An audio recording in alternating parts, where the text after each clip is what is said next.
ನಮ್ಮ ನ್ಯೂಸ್ಗೆ ಸ್ವಾಗತ. ನಾನು ಸೋನಿಕಾ ಸುದೇಶ್. ಮೊದಲಿಗೆ ಮುಖ್ಯಾಂಶಗಳು. ರೈತರೊಂದಿಗೆ ಶಾಸಕ ಪ್ರಭು ಚವ್ಹಾಣ್ ಎಳ್ಳ ಅಮಾವಾಸ್ಯೆ ಆಚರಣೆ. 2 ವರ್ಷದಿಂದ ಬಸ್ ನಿಲ್ದಾಣದಲ್ಲಿ ಮಲಗುತ್ತಿದ್ದ ವಯಸ್ಸಾದ ವೃದ್ಧರನ್ನು ಬೆಂಗಳೂರು ಆಟೋ ರಾಜ ಅನಾಥಾಶ್ರಮಕ್ಕೆ ಸೇರ್ಪಡೆ.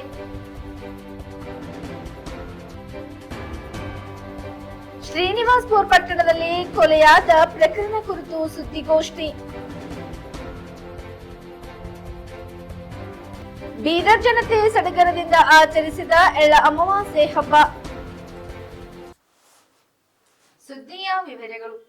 ಮಾಜಿ ಸಚಿವರು ಹಾಗೂ ಶಾಸಕರಾದ ಪ್ರಭು ಬಿ ಚವ್ಹಾಣ್ ಅವರು ರೈತರ ಹಬ್ಬವಾದ ಎಳ್ಳ ಅಮಾವಾಸ್ಯೆಯನ್ನು ಗುರುವಾರ ರೈತರೊಂದಿಗೆ ಸಂಭ್ರಮದಿಂದ ಆಚರಿಸಿದರು. ಬೆಳಗ್ಗೆ ತಮ್ಮ ಗ್ರಾಮದಲ್ಲಿನ ಕೃಷಿ ಜಮೀನಿಗೆ ತೆರಳಿ ಭೂತಾಯಿಗೆ ಪೂಜೆ ನೆರವೇರಿಸಿ ಚರಗ ಚೆಲ್ಲುವ ಮೂಲಕ ನಮನ ಸಲ್ಲಿಸಿದರು. ರೈತರು ಬೆಳೆದ ಫಸಲಿಗೆ ಉತ್ತಮ ಬೆಲೆ ಸಿಗಲಿ, ಮುಂದಿನ ಬೆಳೆ ಸಮೃದ್ಧಿಯಾಗಿ ಬೆಳೆಯಲಿ, ಭೂತಾಯಿ ಸಪ್ನವನಾಗಿರಲಿ, ರೈತರ ಬದುಕು ಸಂತೋಷದಿಂದ ಕೂಡಿರಲೆಂದು ಪ್ರಾರ್ಥನೆ ಸಲ್ಲಿಸಿದರು. ಇದೇ ವೇಳೆ ಶಾಸಕರು ಹೊಲದಲ್ಲಿನ ಮರಕ್ಕೆ ಕಟ್ಟಿದ್ದ ಜೋಕಾಲಿಯಲ್ಲಿ ಉಯ್ಯಾಲೆ ಆಡಿ ಖುಷಿಪಟ್ಟರು. ಬಳಿಕ ಮನೆಯಿಂದ ಸಿದ್ಧಪಡಿಸಿಕೊಂಡು ತಂದಿದ್ದ ಜೋಳದ ರೊಟ್ಟಿ, ಸಜ್ಜೆ ರೊಟ್ಟಿ, ಭಜ್ಜಿ ಪಲ್ಯ, ಶೇಂಗಾ, ಎಳ್ಳಿನ ಹೋಳಿಗೆಯನ್ನು ಗ್ರಾಮಸ್ಥರು ಹಾಗೂ ಮುಖಂಡರೊಂದಿಗೆ ಸೇವಿಸಿದರು. ಕಲ್ಯಾಣ ಕರ್ನಾಟಕ ಭಾಗದಲ್ಲಿ ಎಳ್ಳ ಅಮಾವಾಸ್ಯೆ ಹಬ್ಬಕ್ಕೆ ವಿಶೇಷ ಮಹತ್ವವಿದೆ. ಎಳ್ಳ ಅಮಾವಾಸ್ಯೆಯ ದಿನ ರೈತರು ಭೂತಾಯಿಗೆ ಚರಗ ಚೆಲ್ಲಿ ಸಂಭ್ರಮಿಸುವುದು ಸಂಪ್ರದಾಯ. ಈ ಹಬ್ಬವನ್ನು ಪ್ರತಿ ವರ್ಷ ರೈತರೊಂದಿಗೆ ಆಚರಿಸುತ್ತೇನೆ. ಭೂತಾಯಿಯನ್ನು ಪೂಜಿಸಿ ರೈತರ ಒಳಿತಿಗಾಗಿ ಬೇಡಿಕೊಳ್ಳುತ್ತೇನೆ. ದೇಶದ ಸಂಸ್ಕೃತಿ ಪರಂಪರೆಯನ್ನು ಮುಂದುವರಿಸಿಕೊಂಡು ಹೋಗಬೇಕಿದೆ ಎಂದರು. ನಾನು ಶಾಸಕರಾದ ನಂತರ 2008ರಿಂದ ಕ್ಷೇತ್ರದಲ್ಲಿ ರೈತಪರ ಯೋಜನೆಗಳನ್ನು ಸಮರ್ಪಕವಾಗಿ ಅನುಷ್ಠಾನಗೊಳಿಸಲಾಗುತ್ತದೆ. ಕೃಷಿ, ತೋಟಗಾರಿಕೆ ಹಾಗೂ ಮತ್ತಿತರ ಇಲಾಖೆಗಳಿಂದ ರೈತರಿಗಾಗಿ ಇರುವ ಎಲ್ಲ ಯೋಜನೆಗಳು ಅರ್ಹರಿಗೆ ತಲುಪುತ್ತವೆ. ರೈತರು ಸದುಪಯೋಗ ಪಡೆಯುತ್ತಿದ್ದಾರೆ. ಪ್ರಸ್ತುತ ಹಂಗಾಮಿನ ಕೃಷಿ ಬೆಳೆಗಳು ಸರಿಯಾಗಿ ಇರುವುದರಿಂದ ಸಂತೋಷವಾಗಿದೆ. ಉತ್ತಮ ಇಳುವರಿಯಾಗಿ ರೈತರಿಗೆ ಲಾಭವಾಗಲಿ ಎಂದು ದೇವರಲ್ಲಿ ಬೇಡಿಕೊಳ್ಳುತ್ತಾನೆ ಎಂದು ಹೇಳಿದರು. ಈ ಸಂದರ್ಭದಲ್ಲಿ ಮುಖಂಡರಾದ ದೊಂಡಿಬಾ ನರೋಟೆ, ರಾಮ್ ಶೆಟ್ಟಿ ಪನ್ನಾಳೆ, ರಮೇಶ್ ಬಿರದಾರ್, ಪ್ರಕಾಶ್ ಅಲ್ಮಾಜೆ, ಶಿವರಾಜ್ ಅಲ್ಮಾಜೆ, ರವೀಂದ್ರ ರೆಡ್ಡಿ, ಕೊಡಂಬ ಕಂಗೆಟ್ಟೆ, ಪ್ರಕಾಶ್ ಜೀರ್ಗೆ, ಪ್ರಕಾಶ್ ಬಿರ್ಕೋಳೆ ಸೇರಿದಂತೆ ಇತರರು ಇದ್ದರು. 2 ವರ್ಷದಿಂದ ಬಳ್ಳಾರಳ್ಳಿ ಬಸ್ ನಿಲ್ದಾಣದಲ್ಲಿ ಮಲಗುತ್ತಿದ್ದ ವಯಸ್ಸಾದ ವೃದ್ಧರನ್ನು ಹಂಡ್ಲಿ ಗ್ರಾಮ ಪಂಚಾಯತಿ ಸಹಕಾರದೊಂದಿಗೆ ಹಾಗೂ ಹಂಡ್ಲಿ ಗ್ರಾಮ ಪಂಚಾಯತಿ ಸದಸ್ಯರಾದ ವೀರೇಂದ್ರ ಕುಮಾರ್ ಅವರ ಸಹಕಾರದೊಂದಿಗೆ ಕರ್ನಾಟಕ ರಕ್ಷಣಾ ವೇದಿಕೆಯಿಂದ ಬೆಂಗಳೂರು ಆಟೋ ರಾಜ ಅನಾಥಾಶ್ರಮಕ್ಕೆ ಸೇರಿಸಿ ಮಾನವೀಯತೆ ಮೆರೆದಿದ್ದಾರೆ. ಕೊಡಗು ಜಿಲ್ಲೆಯ ಸೋಮವಾರಪೇಟೆ ತಾಲೂಕಿನ ಕೊಡ್ಲಿಪೇಟೆ ಹೋಬಳಿಯ ಹಂಡ್ಲಿ ಗ್ರಾಮ ಪಂಚಾಯತಿಗೆ ಸೇರಿಸಿದ ಬಳ್ಳಾರಳ್ಳಿ ಬಸ್ ನಿಲ್ದಾಣದಲ್ಲಿ 2 ವರ್ಷದಿಂದ ಬಸ್ ನಿಲ್ದಾಣದಲ್ಲಿ ವಯಸ್ಸಾದ 70 ವೃದ್ಧರು ಮಲಗುತ್ತಿದ್ದರು. ಇದನ್ನು ನೋಡಿದ ಗ್ರಾಮಸ್ಥರು ಕರ್ನಾಟಕ ರಕ್ಷಣಾ ವೇದಿಕೆಗೆ ಫೋನ್ ಮುಖಾಂತರ ಸಂಪರ್ಕಿಸಿ ಈ ವಯಸ್ಸಾದ ವೃದ್ಧರನ್ನು ಅನಾಥಾಶ್ರಮಕ್ಕೆ ಸೇರಿಸಿ ಎಂದು ಕೇಳಿಕೊಂಡಿದ್ದರು. ಅದರಂತೆ ಕರ್ನಾಟಕ ರಕ್ಷಣಾ ವೇದಿಕೆಯ ಸೋಮವಾರಪೇಟೆ ತಾಲೂಕು ಅಧ್ಯಕ್ಷರಾದ ಫ್ರಾನ್ಸಿಸ್ ಡಿಸೋಜರ್ ಅವರನ್ನು, ಹಂಡ್ಲಿ ಗ್ರಾಮ ಪಂಚಾಯತಿ ಸದಸ್ಯರಾದ ವೀರೇಂದ್ರ ಕುಮಾರ್ ಅವರನ್ನು ಫೋನ್ ಮುಖಾಂತರ ಸಂಪರ್ಕಿಸಿ ಬಳ್ಳಾರಳ್ಳಿ ಬಸ್ ನಿಲ್ದಾಣದಲ್ಲಿ ವೃದ್ಧರೊಬ್ಬರು ಮಲಗುತ್ತಿದ್ದಾರೆ, ಅವರನ್ನು ಅನಾಥಾಶ್ರಮಕ್ಕೆ ಸೇರಿಸಲು ಪಂಚಾಯಿತಿಯಿಂದ ಲೆಟರ್ ಹಾಗೂ ಬೆಂಗಳೂರಿಗೆ ಕರೆದುಕೊಂಡು ಕಾರಿನ ವ್ಯವಸ್ಥೆ ಮಾಡಿಕೊಡಲು ತಿಳಿಸಿದ ಮೇರೆಗೆ ವೀರೇಂದ್ರ ಕುಮಾರ್ ಅವರು ಹಂಡ್ಲಿ ಪಂಚಾಯಿತಿ ಅಭಿವೃದ್ಧಿ ಅಧಿಕಾರಿಗಳ ಹತ್ತಿರ ಮಾತನಾಡಿ ವೃದ್ಧರನ್ನು ಅನಾಥಾಶ್ರಮಕ್ಕೆ ಸೇರಿಸಲು ಸಹಕರಿಸಿದ್ದಾರೆ. ಇದೇ ಸಮಯದಲ್ಲಿ ಸೋಮವಾರಪೇಟೆ ತಾಲೂಕು ಅಧ್ಯಕ್ಷರಾದ ಫ್ರಾನ್ಸಿಸ್ ಡಿಸೋಜಾ ಹಾಗೂ ಹಂಡ್ಲಿ ಗ್ರಾಮ ಪಂಚಾಯತಿ ಸದಸ್ಯರಾದ ವೀರೇಂದ್ರ ಕುಮಾರ್ ಮತ್ತು ಬಳ್ಳಾರಳ್ಳಿ ಜಗದೀಶ್ ಹಾಗೂ ಗಂಗಾಧರ್ ಹಾಗೂ ಭರತ್ ಹಾಗೂ ಹೂವಯ್ಯ ಈ ಸಂದರ್ಭದಲ್ಲಿ ಭಾಗವಹಿಸಿದರು.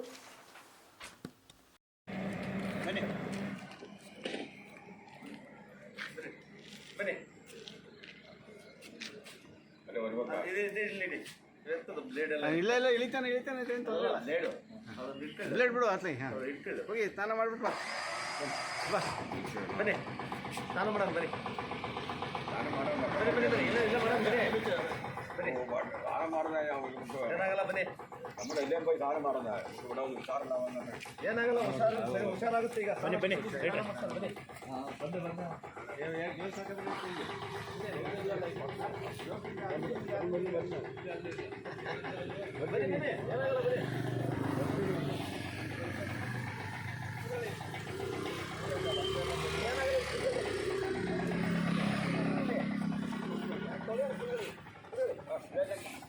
ಏನಾಗಲ್ಲ ಕೂತ್ಕೊಳ್ಳೋಣ.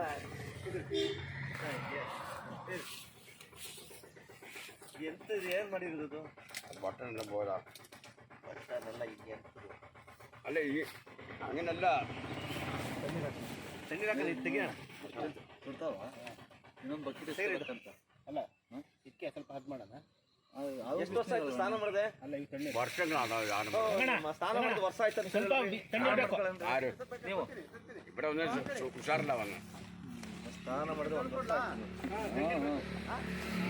ಅನ್ನ ನಾನು ಸ್ನಾನ ಮಾಡ್ಕೊಂಡು ನಾನು ಸ್ವಂತ ಸ್ನಾನ ಮಾಡಿ ಆಯ್ತಾಯ್ತು ನೀವು ಮಾಡ್ಕೊಳ್ಳೋಣ ಸುಮ್ಮನೆ ಸ್ವಂತ ಸ್ನಾನ ಮಾಡ್ಕೊಳ್ಳ ತಣ್ಣೀರು ಬೇಕು ಅಲ್ಲ ದೊಡ್ಡ ಬಕೆಟ್ ಬಟ್ಟೆ ಹಂಗೆ ಸ್ವಂತ ಸ್ನಾನ ಮಾಡಿದ್ಮೇಲೆ ಮಾಡೋಣ ಈಗ ಬಡೀಲಿ ಇದು ಆಮೇಲೆ ತೆಗೆದಾಕಣ ಪಂಚರ ಅದೇನು ಹಾಕಿಲ್ಲ ಬಿಸಿ ಇದೆಯಾ ಸ್ನಾನ ಮಾಡಿರೋ ಥರ ಹಾಳ ಇಲ್ಲ ಈ ಕಡೆ ಇದು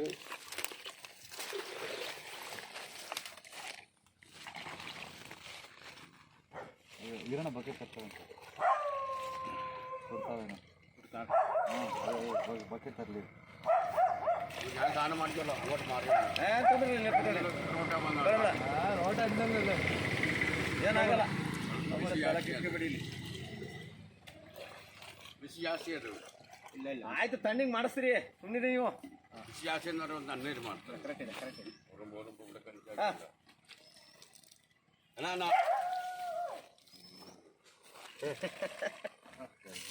ಖುಷಿ ಆಗೋಯ್ತು ಉರುಂಬ ಗಡಿಗನ್ನು ಕೂತಳೆ ಉರುಂಬೆ ಉರುಮೆ ಏನಿಲ್ಲ ಕೂತಳೆ ಅದಕ್ಕೆ ನನ್ನ ಎಂತ ಇಲ್ಲ ಎಂತ ಇಲ್ಲ ನೀನು ಬರೀ ಸ್ನಾನ ಮಾಡಕ್ಕೆ ಕಳ್ರಂಗೆ ಬೇಡದು ಆಯ್ತು ಸ್ನಾನ ಮಾಡಿದೆ ತಲೆಗೆ ಹಾಕೋಣ ತಲೆಗೆ ಹಾಕಿ ನೆನ್ಸಿ ತಲೆ ಎಷ್ಟು ಮಹತ್ವ ಸುಮ್ಮನೆ ಈಗ ಏನು ಹಾಕಲ್ಲ ಇಲ್ಲ ಇಲ್ಲ ಇಲ್ಲ ಚೆನ್ನಾಗಿ ಹಾಕಿ ಕಣ್ಣು ಮುಚ್ಚಿ ಮುಚ್ಕೊಳ್ಳಿ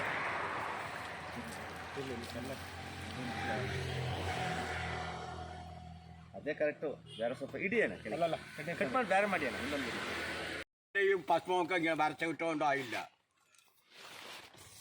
നമുക്ക് നമ്മുടെ ലുക്കും നമുക്കേ അറിവുണ്ട് ಅಲ್ಲ ಕಲೆ കഷ്ടം ಏನು ಇಷ್ಟೆಲ್ಲ ಉಗುರು ಬೆಳೆಸ್ಕೊಂಡಿದ್ರಿ എവിടെ ಉಗುರು ಉಗುರು ഉഗറുമില്ല ഒന്നുമില്ല ഉഗർ ഭർത്ത ബ്ലേഡ് വാങ്ങണമായിരുന്നു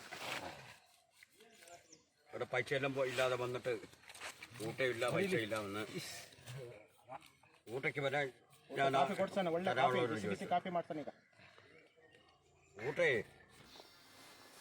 ಅಕ್ಟೋಬರ್ 23ರಂದು ಕೋಲಾರ ಜಿಲ್ಲೆಯ ಶ್ರೀನಿವಾಸಪುರ ಪಟ್ಟಣದ ಹೊರವಲಯದ ಹೊಗಳಗೇರ ಕ್ರಾಸ್ನ ತೋಟದಲ್ಲಿ ನಿರ್ಮಾಣ ಹಂತದ ಕಟ್ಟಡ ಬಳಿ ಪ್ರಭಾವಿ ಕಾಂಗ್ರೆಸ್ ಹಾಗೂ ದಲಿತ ಸಮುದಾಯದ ಮುಖಂಡ ಗೃಹ ಸಚಿವ ಪರಮೇಶ್ವರ್ ಆಪ್ತ ಮಾಜಿ ಸ್ಪೀಕರ್ ರಮೇಶ್ ಕುಮಾರ್ ಬಲಗೈ ಭಂಟ ಶ್ರೀನಿವಾಸರನ್ನು ಬರ್ಬರವಾಗಿ ಹತ್ಯೆ ಮಾಡಲಾಯಿತು. ಹತ್ಯೆಯಿಂದ ಕೇವಲ 24 ಗಂಟೆಗಳ ಒಳಗೆ ಆರೋಪಿಗಳನ್ನು ಸಹ ಬಂಧಿಸಲಾಗಿದ್ದು, ಪ್ರಕರಣದಲ್ಲಿ ಪ್ರಮುಖ ಆರೋಪಿ ವೇಣು ಹೇಳಿಕೆಯಂತೆ ನಮ್ಮ ಅಣ್ಣನ ಮಗನನ್ನು ಶ್ರೀನಿವಾಸನ್ ಕೊಲೆ ಮಾಡಿಸಿದ್ದಕ್ಕೆ ನಾನು ಮಾಡಿರುವುದು ಎಂಬುದಾಗಿ ಕೆಲವು ಪತ್ರಿಕೆ ಸುದ್ದಿ ಮಾಧ್ಯಮಗಳಲ್ಲಿ ಸುದ್ದಿ ಬಿತ್ತರವಾಗಿದೆ ಎಂದು ಜನವರಿ 13ರಂದು ನಡೆಯಲಿರುವ ಶ್ರದ್ಧಾಂಜಲಿ ಸಭೆ ವಿಚಾರವಾಗಿ ಸುದ್ದಿಗೋಷ್ಠಿ ನಡೆಸಿ ಮಾತನಾಡಿದ ದಿವಂಗತ ಶ್ರೀನಿವಾಸನ್ ಪತ್ನಿ ಡಾಕ್ಟರ್ ಚಂದ್ರಕಲಾ ಅವರು ಮಾತನಾಡಿ, ಪಕ್ಷಾತೀತವಾಗಿ ಜಾತ್ಯತೀತವಾಗಿ 13ರಂದು ಪಟ್ಟಣದ ತಾಲೂಕಾ ಕಚೇರಿ ಆವರಣದ ಡಾಕ್ಟರ್ ಬಾಬಾ ಸಾಹೇಬ್ ಅಂಬೇಡ್ಕರ್ ಉದ್ಯಾನವನದಲ್ಲಿ ನಡೆಯುವ ಶ್ರದ್ಧಾಂಜಲಿ ಸಭೆಯಲ್ಲಿ ಭಾಗವಹಿಸಿ ಎಂದು ಮನವಿ ಮಾಡಿ, ಶ್ರೀನಿವಾಸನ್ ಯಾರನ್ನು ಕೊಲೆ ಮಾಡಿಸಿರಲಿಲ್ಲ, ಸುಳ್ಳು ಮಾಹಿತಿ ನೀಡಿ ಪ್ರಕರಣದ ತನಿಖೆ ದಿಕ್ಕು ತಪ್ಪಿಸುವಂತಹ ಕೆಲಸವಾಗುತ್ತದೆ. ಕೊಲೆ ಪ್ರಕರಣದ ಪ್ರಮುಖ ಆರೋಪಿ ವೇಣು ಅಣ್ಣನ ಮಗ ಅನಾರೋಗ್ಯದಿಂದ ಆಸ್ಪತ್ರೆಯಲ್ಲಿ ಸಾವನ್ನಪ್ಪಿರುವುದು, ಆಸ್ಪತ್ರೆಯಿಂದ ಮಾಹಿತಿ ಹಕ್ಕು ನಡೆಯಲಿ ದಾಖಲೆಯನ್ನು ಪಡೆದು ಸುದ್ದಿಗೋಷ್ಠಿಯಲ್ಲಿ ಪ್ರದರ್ಶನ ಮಾಡಿ ಪತ್ರಕರ್ತರಿಗೆ ವಿತರಿಸಿದ್ದರು. ಟಿಬಿ ಕಾಯಿಲೆ ಹಾಗೂ ಡಯಾಬಿಟಿಸ್ ಕಾಯಿಲೆಯಿಂದ ಚಿಕಿತ್ಸೆ ಫಲಕಾರಿಯಾಗದೆ ಸಾವನ್ನಪ್ಪಿದ್ದಾನೆ. ಈ ಕೊಲೆಯ ಹಿಂದೆ ಬೇರೆಯ ಕಾರಣವಿದೆ. ಸಿಐಡಿ ತನಿಖೆಗೆ ಪ್ರಕರಣವನ್ನು ನೀಡಲಾಗಿದೆ. ಸೂಕ್ತ ರೀತಿಯಲ್ಲಿ ತನಿಖೆಯಾಗಬೇಕು ಹಾಗೂ ಆರೋಪಿಗಳಿಗೆ ಮಂಪರು ಪರೀಕ್ಷೆ ಮಾಡಬೇಕು ಎಂದು ಒತ್ತಾಯಿಸಿ, ಆರೋಪಿಗಳು ಯಾರೇ ಇದ್ದರೂ ಬಿಡುವ ಪ್ರಶ್ನೆ ಇಲ್ಲ. ಹಿಂದೆ ಕಾಣದ ಕೈಗಳು ಕೆಲಸ ಮಾಡಿರುವ ಅನುಮಾನ ನಮ್ಮನ್ನು ಕಾಡುತ್ತಿದೆ ಎಂದರು. ಯಜಮಾನರು ಹೇಗಿದ್ರು ಶ್ರೀನಿವಾಸನವರು ಎಲ್ಲರಿಗೂ ಗೊತ್ತು. ನಾನೇನು ಬೇರೆ ಹೇಳಬೇಕಾಗಿಲ್ಲ. ಅವರಿಗೆ ಈ ರೀತಿ ಆಗುತ್ತೆ, ಈ ರೀತಿ ಅವ್ರ ಮೇಲೆ ಯಾರೋ ದ್ವೇಷ ಸಾಧಿಸ್ತಾ ಇದ್ದಾರೆ, ಈ ಥರ ಇದೆ ಅಂತಕ್ಕಂಥ ಒಂದು ಸಣ್ಣ ಕ್ಲೂ ಕೂಡ ನಮಗೆ ಯಾರಿಗೂ ಇಲ್ಲಿ ಗೊತ್ತೇ ಇಲ್ಲ. ಕೃತ್ಯ ನಡೆದಾಗ ನಾವು ಯಾರು ಇರಲಿಲ್ಲ, ಎಲ್ಲೋ ಹೊರಗಡೆ ಇದ್ವಿ. ತಿಳಿದ ತಕ್ಷಣ ಬಂದ್ವಿ. ಟಿವಿಗಳು ಮಾಡಿಬಿಟ್ಟಿದ್ದಾರೆ, ಅದಕ್ಕೆ ಅವ್ರಿಗೆ ಹಿಂಗಾಯಿತು ಅಂತಕ್ಕಂಥದ್ದು ಮಾಧ್ಯಮದಲ್ಲಿ ಬಂತು. ಅದು ಏನಾಯಿತು, ಅವ್ರನ್ನ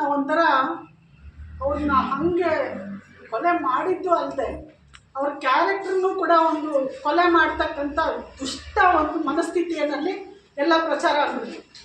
ಇದು ಎಷ್ಟು ನೋವಾಯಿತೋ, ಅವ್ರು ಹೆಂಗಿದ್ರು ನಮಗೆ ಗೊತ್ತು.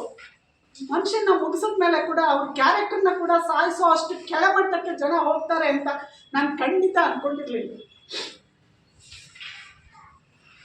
ಸತ್ತಿದ್ದೆ ಎಷ್ಟು ನೋವೋ, ಅವ್ರು ಬದುಕಿದಾಗ ಅವ್ರು ಹೆಂಗೆ ಬದುಕಿದ್ರು ಆ ಬದುಕಿಗೂ ಒಂದು ಅರ್ಥ ಇಲ್ಲದೆ ಮಾಡತಕ್ಕಂಥ ಸಂಚು ಮಾಡಿಬಿಟ್ಟು ಮೀಡಿಯಾಗಳಲ್ಲಿ ಬಿಟ್ಬಿಟ್ಟು ನಾನು ಎಷ್ಟು ಜನಕ್ಕೆ ಹೋಗಿ ಹೇಳೋಕ್ಕಾಗುತ್ತೆ, ಇದಲ್ಲ ಇದು ಸುಳ್ಳು, ಇದಲ್ಲ ಇದು ಸುಳ್ಳು. ನಾನು ಎಷ್ಟು ಜನಕ್ಕೆ ಹೇಳಿ, ನನ್ನ ಕೊಲೀಗ್ಸು ಎಲ್ಲ ಕೇಳೋರು, ಏನಿದು ಹೇಗೆ ಮೇಡಮ್ ಹೀಗೆಲ್ಲ ಬಂದುಬಿಡ್ತು, ನಮಗೆಲ್ಲ ಗೊತ್ತು ಅವ್ರು ಎಂಥವ್ರು ಅಂತ. ಆಮೇಲೆ ನಾನು ಏನಿದು ಅಂತ, ಅವನು ಕೊಲೆಗಾರ A1 ಅದವನು ಹೇಳ್ತಾನೆ, ನಮ್ಮ ಸಂಬಂಧಿನ ಏನೋ ಮಾಡಿದ್ರು, ಅದಕ್ಕೆ ನಾನು ಉತ್ತರವಾಗಿ ನಾನು ಈ ಥರ ಮಾಡಿದೆ ಅದನ್ನು ತೀರಿಸ್ಕೊಳ್ಳೋಕ್ಕೆ. ಒಬ್ಬ ಕೊಲೆಗಾರ ಅವನಿಗೆ ನಿಜವಾಗ್ಲೂ ಇಷ್ಟು ಬರ್ಬರವಾಗಿ ಕೊಲೆ ಮಾಡ್ತಕ್ಕಂಥ ಅವನಿಗೇನಾದ್ರು ಮನಸ್ಥಿತಿ ಇದ್ದರೆ, ಅವನಿಗೊಂದು ಕಾರಣ ಇದ್ದರೆ ಅವನ ಸತ್ಯವಾದ ಕಾರಣನೇ ಹೇಳಬೇಕಲ್ವಾ. ಹೌದು ಹಿಂಗಿತ್ತು, ಇದಕ್ಕೆ ನಾನು ಹಿಂಗೆ ಮಾಡಿದೆ ಅಂತ ಹೇಳಬೇಕಾಗಿತ್ತು. ಅದು ಒಂದು ರೀತಿಯಲ್ಲಿ ಟ್ಯಾಲಿ ಆಗೋದು. ಆದರೆ ಅವನು ಹೇಳಿದ ಕಾರಣಕ್ಕೂ ಅಲ್ಲಿ ಇರೋ ಸತ್ಯಕ್ಕೂ ಅಜಗಜಾಂತರ ವ್ಯತ್ಯಾಸ ಇದೆ. ಅವ್ರು ಹೇಳ್ದ ಎಲ್ಲೋ ಯಾರೋ ಏನೋ ಮಾಡಿದ್ರು, ಅದಕ್ಕೆ ನಾನು ಈ ಋಣ ನಾನು ಅದನ್ನು ತೀರ್ಸ್ಕೊಳ್ಳೋಕ್ಕೆ. ನೋಡಿ, ನನ್ನ ಹತ್ರ ಆರ್ ಟಿ ಐನಲ್ಲಿ ನಾನು ಇಲ್ಲಿನ ಗೌರ್ಮೆಂಟ್ ಹಾಸ್ಪಿಟ್ಲಲ್ಲಿ RTIನಲ್ಲಿ ತೊಗೊಂಡಿದ್ದೀನಿ, ಸರ್ಟಿಫೈಡ್ ಕಾಪಿ ತೊಗೊಂಡಿದ್ದೀನಿ.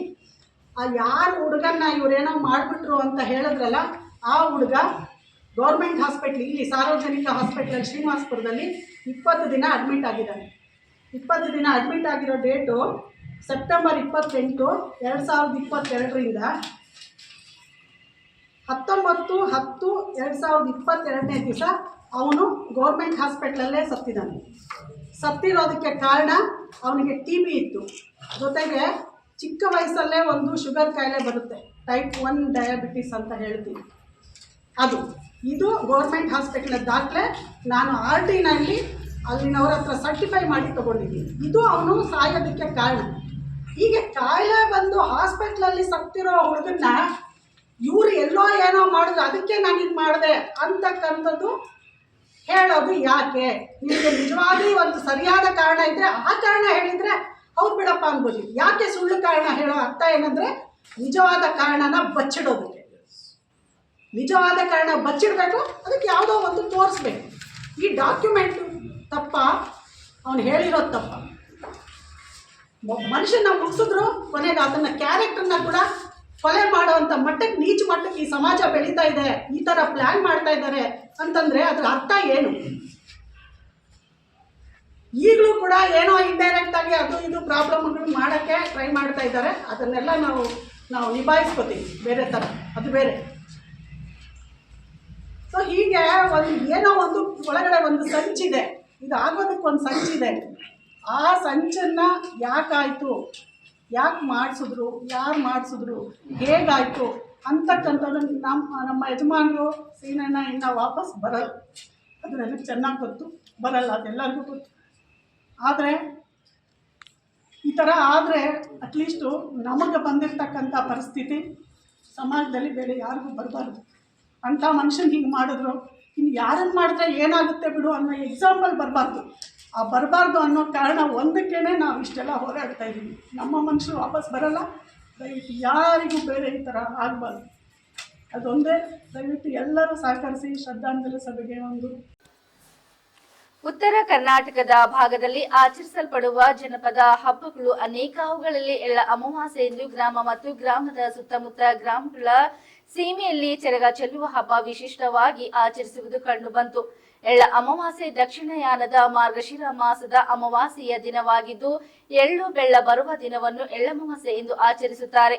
ಭಾರತದಲ್ಲಿ ಕರ್ನಾಟಕ ಮತ್ತು ಆಂಧ್ರ ಪ್ರದೇಶದಲ್ಲಿ ರೈತರು ಈ ದಿನವನ್ನು ಆಚರಿಸುತ್ತಾರೆ. ಈ ದಿನ ಕರ್ನಾಟಕದಲ್ಲಿ ಮಲೆನಾಡು, ಉತ್ತರ ಕರ್ನಾಟಕ ಹಾಗೂ ದಕ್ಷಿಣ ಕನ್ನಡ ಪ್ರದೇಶದಲ್ಲಿ ವಿಭಿನ್ನ ರೀತಿಯಲ್ಲಿ ಆಚರಿಸುತ್ತಾರೆ. ಎಳ್ಳು ಅಮಾವಾಸ್ಯೆ ದಿನವು ಆಹಾರ ಸಂಸ್ಕೃತಿಯ ಪ್ರತೀಕವಾಗಿದೆ. ಜಯ ಮಂಗಲಂ ನಿತ್ಯ ಶುಭ ಮಂಗಳ ಕಾಳಿಕೆಯು ಎನಿಸುತ್ತ ಶಿರು ಮಧುಯಂ ಜಯ ಜಗಜ್ಜನನಿ ಬಗಳಾಂಬೆಗೆ ಜಯ ಮಂಗಲಂ ನಿತ್ಯ ಶುಭ ಮಂಗಳ ದುಷ್ಟ ಮಹಿಷಾಸುರನು ಅಷ್ಟದಿಕ್ಪಾಲಕರು ದುಷ್ಟ ಮಹಿಷಾಸುರನು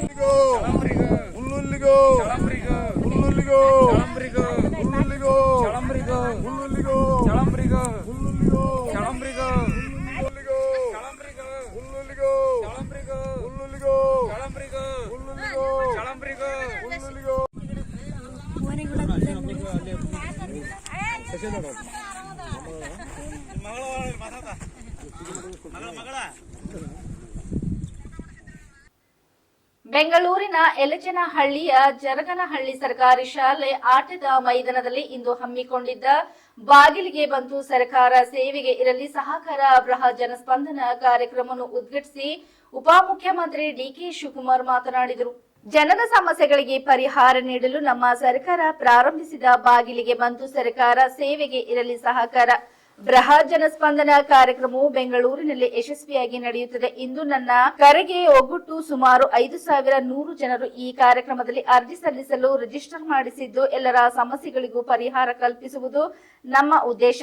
ಸರ್ಕಾರಿ ಕಚೇರಿಗಳಿಗೆ ಜನರು ಅಲೆದಾಡುವುದನ್ನು ತಪ್ಪಿಸಲು ಈ ಜನಪರ ಕಾರ್ಯಕ್ರಮವನ್ನು ಹಮ್ಮಿಕೊಂಡಿದ್ದು, ಜನರ ಸಮಸ್ಯೆಗಳಿಗೆ ನ್ಯಾಯಯುತವಾಗಿ ಪರಿಹಾರ ನೀಡುವ ಸಂಕಲ್ಪ ಮಾಡಿದ್ದೇವೆ. ಈ ವಿಶೇಷ ಕಾರ್ಯಕ್ರಮದಲ್ಲಿ ಗ್ಯಾರಂಟಿ ಯೋಜನೆ ಸೇರಿದಂತೆ ಸ್ಥಳೀಯ ಸಮಸ್ಯೆಗಳ ಬಗ್ಗೆ ಸಾರ್ವಜನಿಕರು ಪರಿಹಾರ ಪಡೆಯಬಹುದಾಗಿದೆ ಎಂದು ಈ ಸಂದರ್ಭದಲ್ಲಿ ಹೇಳಿದರು. ಎಲ್ಲ ಸ್ಪ್ರೆಡರ್ ನಿಂತ್ಕೊಳ್ಳಿ ಮಾತ್ರ ಬರ್ತಾರೆ. ಸ್ಪ್ರೆಡರ್ ನಿಂತ್ಕೊಳ್ಳಿ. ಆಯ್ತು ಆಯ್ತು. ಕೊಡು ಕಟ್ಬಿಡಪ್ಪ.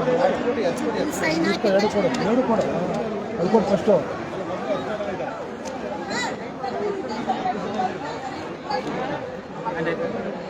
ಮೆಸೇಜ್ ಆಗಿದೆ.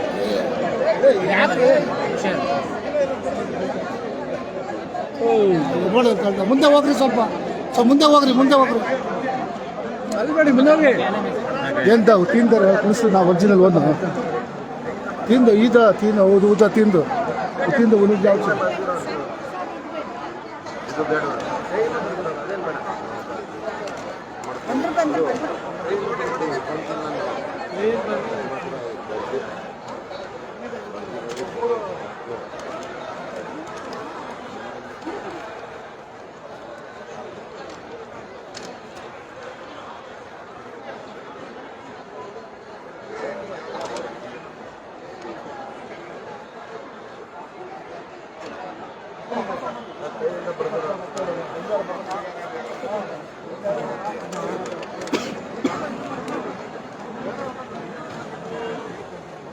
ಬೆಳಗ್ಗೆಯಿಂದ ವೇಟ್ ಮಾಡ್ತೀವಿ ಹೇಳಿ.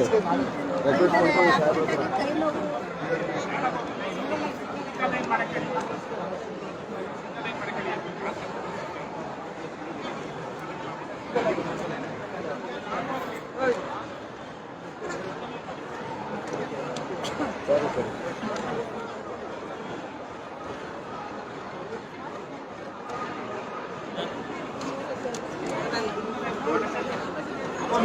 ಹಂಗೆ ನೀವು ನಿಂತ್ಕೊಂಡ್ರೆ ಕಡೆನೇ ಬರ್ತಾರೆ, ಹಂಗೆ ನಿಂತ್ಕೊಳ್ಳಿ ಸಮಾಧಾನ. ಸರ್ ಇದರ್ದೋಗುತ್ತೆ.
ಇಲ್ಲಿವರೆಗೆ ಸುದ್ದಿ ಕೊಟ್ಟಿದ್ದು ನಾನು ಸೋನಿಕಾ ಸುದೇಶ್. ಮುಂದಿನ ಸುದ್ದಿಯೊಂದಿಗೆ ಮತ್ತೆ ಭೇಟಿಯಾಗೋಣ. ವಂದನೆಗಳು.